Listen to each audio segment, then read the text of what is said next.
राधे।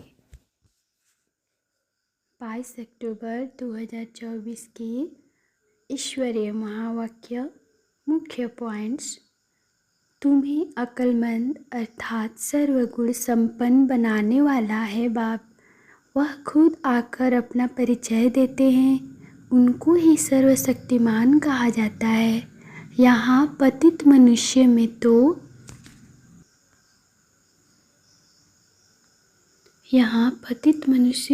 शक्ति हो न सके।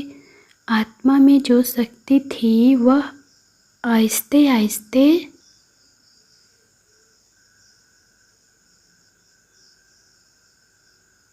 डिग्रेड होती गई।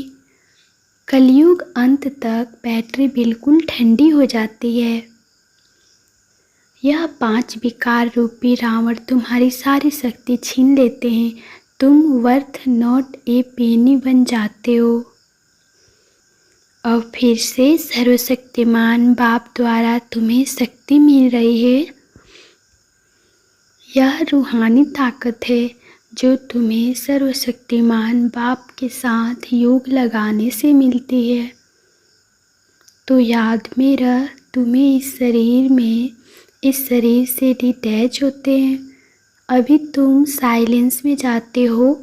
साइंस वालों में इतनी ताकत नहीं जो वहाँ जा सके। साइलेंस का बल लेकर ही तुम साइलेंस दुनिया में जा सकते हो। पहले तो पवित्र बनो और फिर सृष्टि का चक्र कैसे फिरता है उसको अच्छी रीति समझो।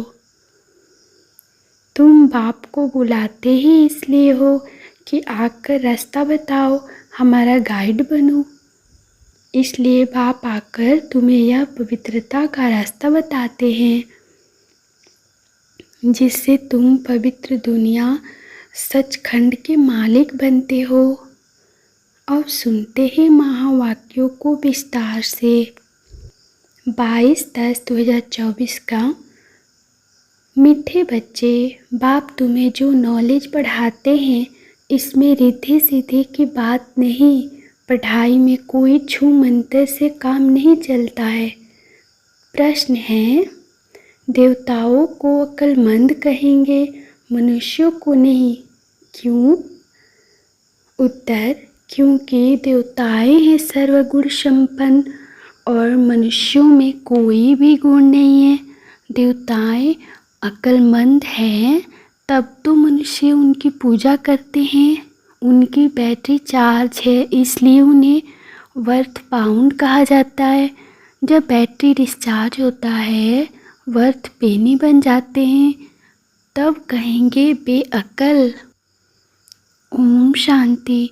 बाप ने बच्चों को समझाया है कि यह पाठशाला है, यह पढ़ाई है।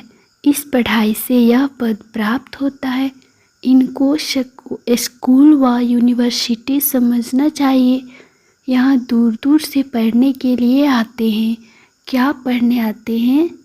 यह एम ऑब्जेक्ट बुद्धि में है। हम पढ़ाई पढ़ने के लिए आते हैं। पढ़ाने वाले को टीचर कहा जाता है। भगवानुवाच है भी गीता, दूसरी कोई बात नहीं है। गीता पढ़ाने वाले का पुस्तक है, परंतु पुस्तक आदि कोई पढ़ाते नहीं है। गीता कोई हाथ में नहीं है। यह तो भगवानुवाचक है। मनुष्य को भगवान नहीं कहा जाता। भगवान ऊंच से ऊंच है। एक मूल वतन, सूक्ष्म वतन, स्थूल वतन, यह है सारे यूनिवर्स। खेल कोई सूक्ष्म वतन वह मूल वतन में नहीं चलता है। नाटक यहाँ ही चलता है। 84 का चक्र भी यहाँ है। इनको ही कहा जाता है 84 के चक्र। नाटक यह बना बनाया खेल है। यह बड़ी समझने की बातें हैं, क्योंकि ऊंच तो ऊंच भगवान, इनकी तुमको मत मिलती है। दूसरी तो कोई वस्तु है नहीं। एक को ही कहा जाता है सर्वशक्तिमान, वर्ल्ड अलमाइटी अथॉरिटी। अथॉरिटी का भी अर्थ खुद समझाते हैं। यह मनुष्य नहीं समझते क्योंकि वह सब है तपो प्रधान। इसको कहा ही जाता है कलयुग। ऐसे नहीं कि कोई के लिए कलयुग है, कोई के लिए सतयुग है, कोई के लिए त्रेता है, नहीं।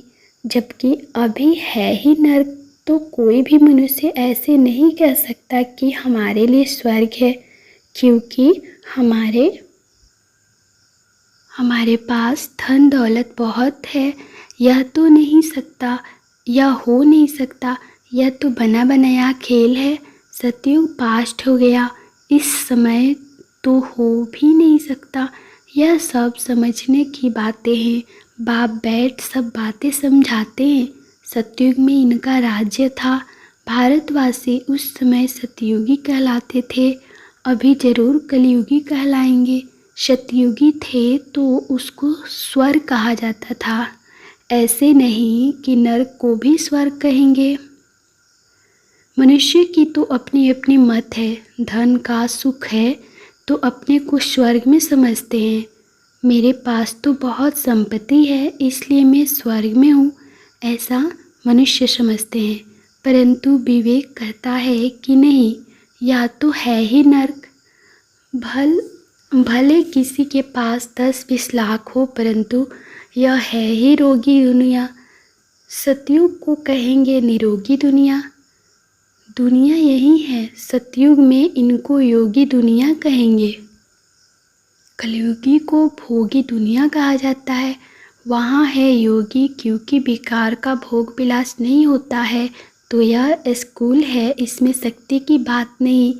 टीचर शक्ति दिखलाते हैं, क्या एम ऑब्जेक्ट रहता है, हम फलाना बनेंगे, तुम इस पढ़ाई से मनुष्य से देवता बनते हो। ऐसे नहीं कि कोई जादू छू मंतर व रिद्धि सिद्धि की बात है। यह तो स्कूल है, स्कूल में रिद्धि सिद्धि की बात होती है क्या? पढ़कर कोई डॉक्टर कोई बैरिस्टर बनता है। यह लक्ष्मी नारायण भी मनुष्य थे, परंतु पवित्र थे, इसलिए इन्हें को देवी देवता कहा जाता है।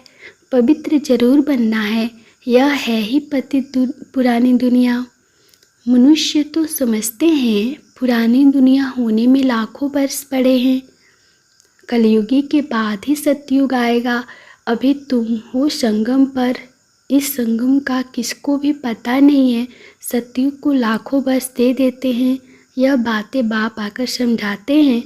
इनको कहा जाता है सुप्रीम सोल। आत्माओं के बाप को बाबा कहेंगे, दूसरा कोई नाम होता नहीं।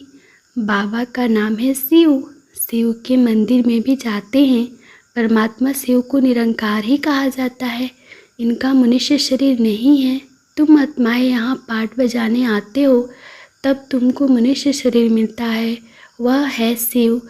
तुम हो शालिग्राम। शिव और शालिग्रामों की पूजा भी होती है, क्योंकि चैतन्य में होकर गए हैं, कुछ करके गए हैं, तब उनका नामाचार गाया जाता है अथवा पूजे जाते हैं। आगे जन्म का तो किसको पता नहीं है। इस जन्म में तो गायन करते हैं, देवी देवताओं को पूजते हैं। इस जन्म में तो बहुत लीडर्स भी बन गए हैं, जो अच्छे अच्छे साधु संत आदि होकर गए हैं। उनकी स्टैम्प भी बनाते हैं नवाचार के लिए। यहाँ फिर सबसे बड़ा नाम किसका गाया जाए? सबसे बड़े तो बड़ा कौन है? ऊंच ते ऊंच तो एक भगवान ही है, वह है निरंकार, और उनकी महिमा बिल्कुल अलग है। देवताओं की महिमा अलग है, मनुष्यों की अलग है। मनुष्य को देवता नहीं कह सकते। देवताओं में सर्वगुण थे। लक्ष्मी नारायण होकर गए हैं ना, वे पवित्र थे, विश्व के मालिक थे। उनकी पूजा भी करते हैं, क्योंकि पवित्र पूज्य है। अपवित्र को पूज्य नहीं कहेंगे। अपवित्र सदैव पवित्र को पूजते हैं। कन्या पवित्र है तो पूजी जाती है, पतित बनती है तो सबको पाँव पड़ना पड़ता है। इस समय सब है पतित। सतयुग में सब पावन थे, वह है ही पवित्र दुनिया। कलयुग है पतित दुनिया, तब ही पतित पावन बाप को बुलाते हैं। जब पवित्र है तब नहीं बुलाते हैं। बाप खुद कहते हैं, मुझे सुख में कोई भी याद नहीं करते हैं, भारत की ही बात है। बाप आते ही भारत में है। भारत ही इस समय पतित बना है। भारत ही पावन था। पावन देवताओं को देखना हो तो जाकर मंदिर में देखो। देवताएं सब है पावन। इनमें जो मुख्य मुख्य हेड है उन्हों को मंदिरों में दिखाते हैं। इन लक्ष्मी नारायण के राज्य में सब पावन थे तथा राजा रानी तथा प्रजा इस समय सब पतित है। सब पुकारते रहते हैं, हे पतित पावन आओ। सन्यासी कभी कृष्ण को, श्री कृष्ण को भगवान व ब्रह्मा नहीं मानेंगे। वह समझते हैं भगवान तो निराकार है, इनका चित्र भी निराकार है, तरीके से पूजा जाता है। इनका एक्यूरेट नाम शिव है। तुम आत्मा जब यहाँ आकर शरीर धारण करती हो तो तुम्हारा नाम रखा जाता है। तुम आत्मा जब यहाँ आकर शरीर धारण करती हो तो तुम्हारा नाम रखा जाता है। आत्मा अविनाशी है, शरीर विनाशी है। आत्मा एक शरीर छोड़ दूसरा शरीर जाकर लेती है। 84 जन्म तो चाहिए ना, 84 लाख नहीं होते। तो बाप समझाते हैं यही दुनिया सतयुग में नहीं थी, राइटर्स थी। यही दुनिया फिर अनराइटियस बन जाती है। वह है सचखंड। सब सच बोलने वाले होते हैं। भारत को सचखंड कहा जाता है। झूठखंड ही फिर सचखंड बनता है। सच्चा बाप ही आकर सचखंड बनाते हैं। इनको सच्चा पातशाह ट्रूथ कहा जाता है। यह है ही झूठखंड। मनुष्य जो कहते हैं वह है झूठ। सेंसिबल बुद्धि है। देवताएं उन्हों को मनुष्य पूछते हैं। अक्लमंद और बेअक्ल कहा जाता है। अक्लमंद कौन बनाते हैं, फिर बेअक्ल कौन बनाते हैं, यह भी बाप बताते हैं। अक्लमंद सर्वगुण संपन्न बनाने वाला है बाप। वह खुद आकर अपना परिचय देते हैं। जैसे तुम आत्मा हो फिर वहाँ शरीर में प्रवेश कर पाठ बजाते हो, मैं भी एक ही बार इनमें प्रवेश करता हूँ। तुम जानते हो वह है ही एक। उनको ही सर्वशक्तिमान कहा जाता है। दूसरा कोई मनुष्य नहीं है जिनको हम सर्वशक्तिमान कहे। लक्ष्मी नारायण को भी नहीं कह सकते क्योंकि इन्हों को भी शक्ति देने वाला कोई है। पतित मनुष्य में शक्ति हो न सके। आत्मा में जो शक्ति रहती है वह फिर आहिस्ते आहिस्ते डिग्रेड हो जाती है, मतलब कि धीरे धीरे खत्म होते जाती है। अर्थात आत्मा में जो सतो प्रधान शक्ति थी वह तपो प्रधान शक्ति हो जाती है। जैसे मोटर का तेल खलास होने से मोटर खड़ी हो जाती है या बैटरी घड़ी घड़ी डिस्चार्ज नहीं होती है, इनको पूरा टाइम मिला हुआ है। कलयुग अंत में बैटरी ठंडी हो जाती है। इसलिए पहले जो सतो प्रधान विश्व के मालिक थे अभी तपो प्रधान है तो ताकत कम हो गई है, शक्ति नहीं रही है। वर्थ नॉट पेन बन जाते हैं। भारत में देवी देवता धर्म था तो वर्थ पाउंड थे। रिलीजन इज माइट कहा जाता है। देवता धर्म में ताकत है, विश्व के मालिक है। क्या ताकत थी? कोई लड़ने आदि की ताकत नहीं थी। ताकत मिलती है सर्वशक्तिमान बाप से। ताकत क्या चीज़ है?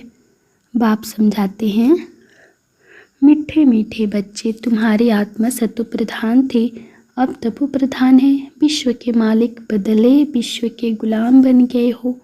बाप समझाते हैं, यह 5 विकार रूपी रावण तुम्हारे सारी ताकत छीन लेते हैं। इसलिए भारतवासी कंगाल बन पड़े हैं। ऐसे मत समझो साइंस वालों में बहुत ताकत है। वह ताकत नहीं है, यह रूहानी ताकत है जो सर्वशक्तिमान बाप से योग लगाने से मिलती है। साइंस और साइलेंस की इस समय जैसे लड़ाई है। तुम साइलेंस में जाते हो, उसका तुमको बल मिल रहा है। साइलेंस का बल लेकर तुम साइलेंस दुनिया में चले जाएंगे। बाप को याद कर अपने को शरीर से डिटैच कर देते हो। भक्ति मार्ग में भगवान के पास जाने के लिए तुमने बहुत माथा मारा है, परंतु सर्वव्यापी कहने के कारण रास्ता मिलता ही नहीं। तपो प्रधान बन गए हैं। तो यह पढ़ाई है, पढ़ाई को शक्ति नहीं कहेंगे। बाप कहते हैं पहले तो पवित्र बनो और फिर सृष्टि का चक्र कैसे फिरता है उनकी नॉलेज समझो। नॉलेज फूल तो बाप ही है, इनमें शक्ति की बात नहीं। बच्चों को यह पता नहीं है कि सृष्टि चक्र कैसे फिरता है। तुम एक्टर्स पार्ट धारी हो ना, यह बेहद का ड्रामा है। आगे मनुष्य का नाटक चलता था, इसमें अदली बदली हो सकती है। अभी तो फिर बाइस्कोप बने हैं। बाप को भी बाइस्कोप का मिसाल दे समझना सहज होता है। वह छोटा बाइस्कोप, यह है बड़ा। नाटक में एक्टर शादी को चेंज कर सकते हैं, यह तो अनादि ड्रामा है। एक बार जो शूट हुआ है वह फिर बदल नहीं सकता। यह सारी दुनिया बेहद का बाइस्कोप है, शक्ति की कोई बात नहीं। अम्बा को शक्ति कहते हैं, परंतु फिर भी नाम तो है। उनको अम्बा क्यों कहते हैं? क्या करके गई हैं? अभी तुम समझते हो कि ऊंचते ऊंच है अम्बा और लक्ष्मी। अम्बा ही फिर लक्ष्मी बनती हैं। यह भी तुम बच्चे ही समझते हो। तुम नॉलेज फूल भी बनते हो और तुमको पवित्रता भी सिखलाते हैं। वह पवित्रता आधा कल्प चलती है, फिर बाप ही आकर पवित्रता का रास्ता बताते हैं। इनको बुलाते ही इस समय के लिए है कि आकर रास्ता बताओ और फिर गाइड भी बनो। वह है परमात्मा। सुप्रीम की पढ़ाई से आत्मा सुप्रीम बनती है। सुप्रीम पवित्र को कहा जाता है। अभी तो पतित हो, बाप तो एवर पावन है। फर्क है ना। वह एवर पावर ही जब आकर सबको सर्वा दे और वर्षा दे और सिखलाए, इसमें खुद आकर बतलाते हैं कि मैं तुम्हारा बाप हूँ। मुझे रथ तो जरूर चाहिए, नहीं तो आत्मा बोले कैसे। रथ भी मशहूर है, गाते हैं भाग्यशाली रथ। तो भाग्यशाली रथ है मनुष्य का, घोड़े गाड़ी की बात नहीं है। मनुष्य का ही रथ चाहिए जो मनुष्य को बैठ समझाए। उन्होंने फिर घोड़े गाड़ी बैठ दिखा दी है। भाग्यशाली रथ मनुष्य को कहा जाता है। यहाँ तो कोई जानवर भी बहुत अच्छी सेवा होती है जो मनुष्य की भी नहीं होती। कुत्ते को कितना प्यार करते हैं, घोड़े को, गाय को भी प्यार करते हैं। कुत्ते की एग्जीबिशन लगती है, यह सब वहाँ होते नहीं। लक्ष्मी नारायण कुत्ते पालते होंगे क्या? क्वेश्चन है। लक्ष्मी नारायण कुत्ते पालते होंगे क्या? अभी तुम बच्चे जानते हो कि इस समय मनुष्य सब तपो प्रधान बुद्धि है। उन्हें सतो प्रधान बनना है। वहाँ तो घोड़े आदि ऐसे नहीं होते जो मनुष्य कोई उनकी सेवा करे। तो बाप समझाते हैं तुम्हारी हालत देखो क्या हो गई है। रावण ने यह हालत कर दी है। यह तुम्हारा दुश्मन है, परंतु तुमको पता नहीं है कि इस दुश्मन का जन्म कब होता है। शिव के जन्म का भी पता नहीं है तो रावण के जन्म का भी पता नहीं है। बाप बतलाते हैं नेत्रों के अंत और द्वापर के आदि में रावण आते हैं। इनको 10 शिष्य क्यों दिए हैं, मतलब 10 स्वर हर वर्ष क्यों जलाते हैं, यह भी कोई जानते नहीं। अभी तुम मनुष्य से देवता बनने के लिए पढ़ते हो। जो पढ़ते नहीं वह देवता बन न सके। वह फिर आएंगे तब जब रावण राज्य शुरू होगा। अभी तुम जानते हो हम देवता धर्म के थे, अब फिर सॉपलिंग लग रहा है। बाप कहते हैं मैं हर 5 वर्ष बाद तुमको आकर ऐसा पढ़ाता हूँ। इस समय सारे सृष्टि का झाड़ पुराना है। नया जब था तो एक ही देवता धर्म या फिर धीरे धीरे नीचे उतरते हैं। बाप तुम्हें 84 जन्मों का हिसाब बताते हैं, क्योंकि बाप नॉलेजफुल है ना। अच्छा मीठे मीठे से खिलते बच्चे प्रति माता पिता बाप दादा का याद प्यार और गुड मॉर्निंग। रूहानी बाप के रूहानी बच्चे को नमस्ते नमस्ते।